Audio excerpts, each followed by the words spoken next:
ఒక అబ్బాయి తన బట్టలు ఇస్త్రీ చేయించుకోవడానికి వస్తాడు. అక్కడ ఆ అమ్మాయిని చూసి వెళ్ళిపోతుండగా ఆ అమ్మాయి ఇలా అంటుంది, అన్నా ఒక్కసారి మీ ఫోన్ ఇస్తారా, ఒక కాల్ చేసుకోవాలి. అబ్బాయి ఫోన్ తీసిస్తాడు. ఆ అమ్మాయి ఫోన్ తీసుకుని పక్కకు వెళ్ళి తన ప్రియుడికి బాయ్ ఫ్రెండ్ ఫోన్ చేసి పార్కుకు రమ్మని చెబుతుంది. ఆ తరువాత ఫోన్ తిరిగి ఇచ్చేయగా అబ్బాయి అక్కడి నుండి వెళ్ళిపోతాడు. దారిలో తనకి తన స్నేహితుడు ఫోన్ చేసి చాలా రోజులయ్యింది కదా, కలవమని పిలుస్తాడు.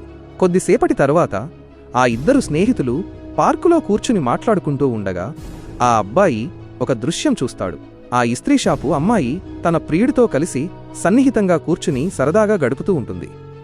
అప్పుడు అబ్బాయి తన స్నేహితుడితో, అరేయ్ చూడు, ఈ అమ్మాయి దగ్గరే నేను బట్టలు ఇస్త్రీ చేయిస్తాను అని అంటాడు. దానికి స్నేహితుడు, వదిలేరా మనకెందుకు అని అంటాడు. కొన్ని రోజుల తరువాత అబ్బాయి మళ్లీ అదే దారిలో వెళుతుండగా ఆ అమ్మాయి మళ్లీ అడుగుతుంది, అన్నా మీ ఫోన్ ఒకసారి ఇస్తారా. అబ్బాయి ఫోన్ ఇస్తాడు. ఈసారి ఆ అమ్మాయి ఏడుస్తూ తన ప్రియుడితో మాట్లాడుతుంది. నన్ను ఎందుకు కలవట్లేదు అని అడిగితే వాడు, నేను నీకు బ్రేకప్ చెప్పేశాను అని అంటాడు.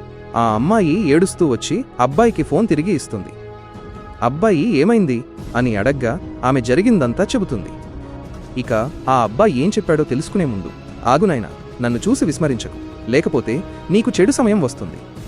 ఒక్కసారి కామెంట్లలో హర్ హర్ మహాదేవ్ అని రాసి వీడియోకి ఒక లైక్ చేసి ఛానల్ను సబ్స్క్రైబ్ చేయి. నీ ప్రతి కోరిక నెరవేరుతుంది.